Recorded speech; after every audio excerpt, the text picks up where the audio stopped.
Dear viewers, now you are watching, click on the like button, drop your comment, and also share this program to others. Subscribe if you have not done so. Now there is a plan to install Emir in Igbo land. Let's start from there. Well, I saw it very clearly because there this report that they have already targeted, Abia State for that mission. I don't know how they intend to achieve that. They're trying to play the same politics they played in River State. That made some jihadists single out Port Harcourt, for invasion. I don't know how they want to intend that, but something actually played out when federal government under Bola Ahmed Tinubu delegated the Minister of Works, and housing, David Umahi. I don't know whether it works or what works. I think it should be works. I don't even want to know anything concerning that David Umahi.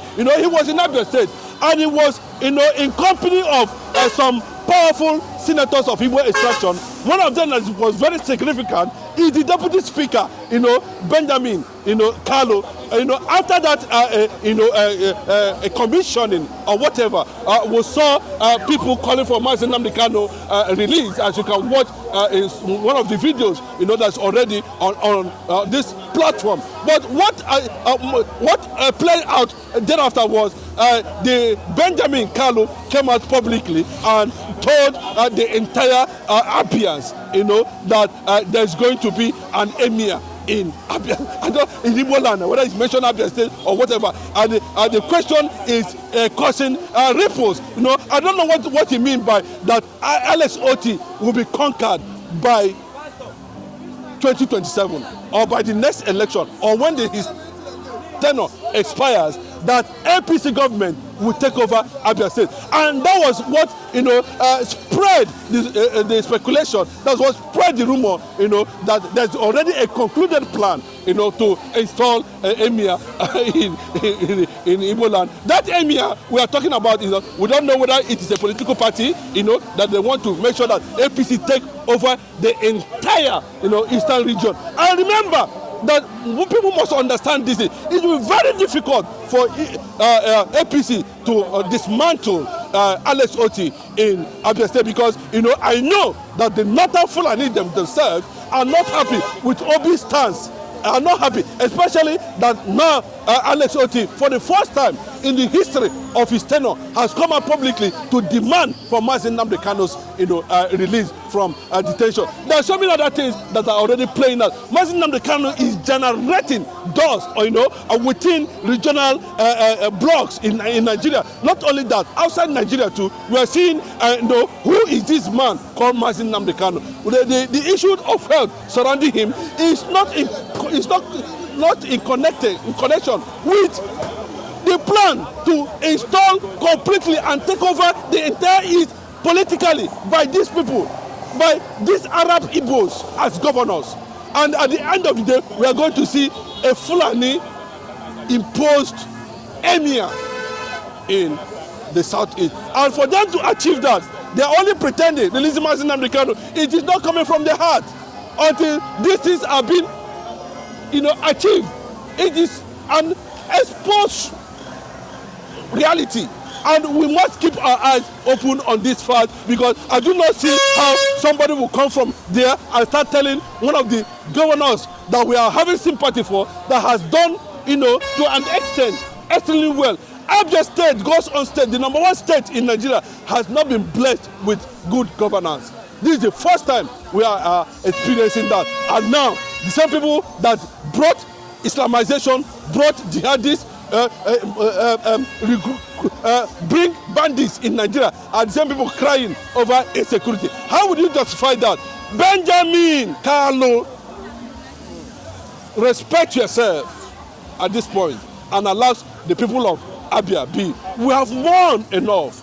We are feeling the weight of oppression and of suppression, especially something that has to do with the supreme leader himself, IPOB, leader, Nnamdi Kanu.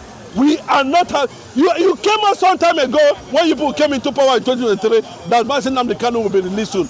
The same Benjamin, you said it, but what are we seeing today? So whatever plan you are going to have to install emir or to take over and plant Arab governors, Igbo governors in the east, so that you'll be able to, conclude their political conquest, before 2027, before you release Nnamdi Kanu, so that Nnamdi Kanu will now have a particular place to put down his feet. That plan will be resisted by 85 million Biafrans all over the world. Let me tell you, it will shock you at the end of the day, and also shock Nigerians, that the South is coming up as a bloc very soon. Listen to what Jonathan said recently concerning that. That will tell you that it is no longer funny. Jonathan said it very clearly. What transpired in his government, how Buhari and all of them, how Buhari become the chief negotiator. We saw what is happening in the north. The northern governors themselves have not given fit to question Shegugumi up to this moment. Irrespective of the number of people that have been killed in the Middle Belt, in Benue, Azi, in Enugu, and not, they have not. Nobody have condemned that. What the Southern Sokoto said is that the Boko Haram is fighting for good government. How are they fighting for good government? Benjamin, those who made you who you are today, we don't want to know. You are the speaker, deputy speaker in Nigeria. You are not the deputy speaker in Abia State. You cannot come and dictate and come and impose something. And another last thing I want to bring to the public reaction is the issue. Why is it that Nnamdi Kanu is still battling? There we can see clearly now. I said these are the reasons why they are denying this thing. But I want to find out is Alex OTTI actually part of this agenda? Because I know recently he came under pressure by the elders of Abians going to the government house in Umuahia to tell Alex OTTI what to do.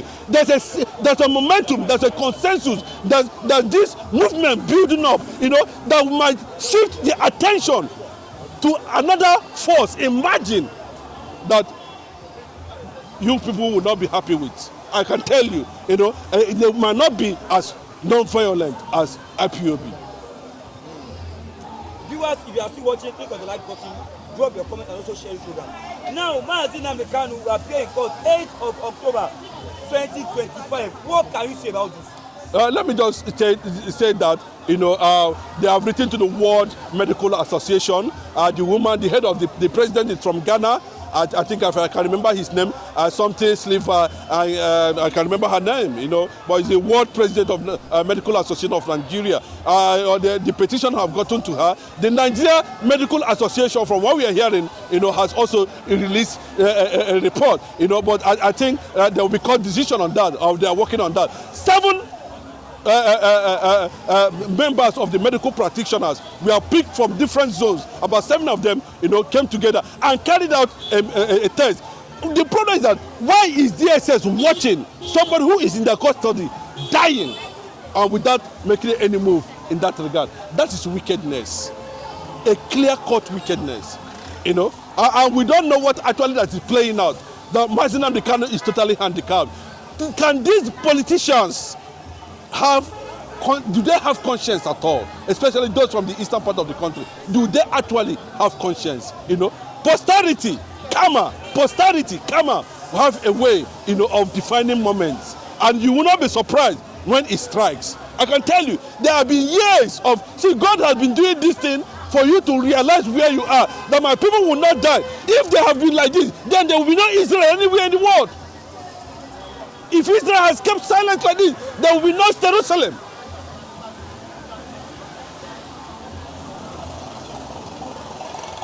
What are they going to come out now and say that the report that was initially given by Nnamdi Kanu personal doctor, who is one of the best physicians in the history of Nigeria, a product of UNN, is not correct? They have taken the blood tests everywhere, all over the world. They are just parabolating, making sure that they find a way to frustrate Nnamdi Kanu, because they feel that the Igbo leaders themselves has compromised and nobody is able to stand up to question what is actually going on. They went after someone about the same thing. Now, who is talking in Igbo land now? Who is complaining? Who is questioning what is going on in Igbo land now? Who is the one talking now? Who? Tell me the voice in the wilderness. speaking for the Igbo people now. And he said that Bola Ahmed Tinubu, we should celebrate him. He said we should celebrate his Igbo leaders. For a man that did not commit any crime, he's been allowed to die. Let us see what the Nigeria. They said they have submitted the report to the Attorney General of the Federation. Whatever they like, let them decide. Over Nnamdi Kanu, whatever they like, let them decide. But thank God today, Nigerians are facing the reality. Sure. The Nigerian pastors who are supposed to take, a decisive action. So what is Nnamdi Kanu talking about? That the Christendom will be conquered. And look at, there's no justification for that. So we have moved from that era to what is Omotosho actually going to judge in the court. James Omotosho, the presiding judge, what are you going to judge now? Nnamdi Kanu, I know, will not be taken out of Nigeria for medical services under this kind of condition. Agreed, But what are we going to see? Are we going to see Nnamdi Kanu discharged and acquitted according to what that has been pronounced by the Supreme Court? That's going to be a devastating issue if Nnamdi Kanu dies in DSS custody. It will be quite regrettable for everybody who has come to that point. This did not happen under Bola Ahmed Tinubu. I don't know why Bola Ahmed Tinubu is keeping him there. We do not know. Is it aligning with the movement we are talking about? Does he support that? We saw what happened in United Nations General Assembly, where the government delegates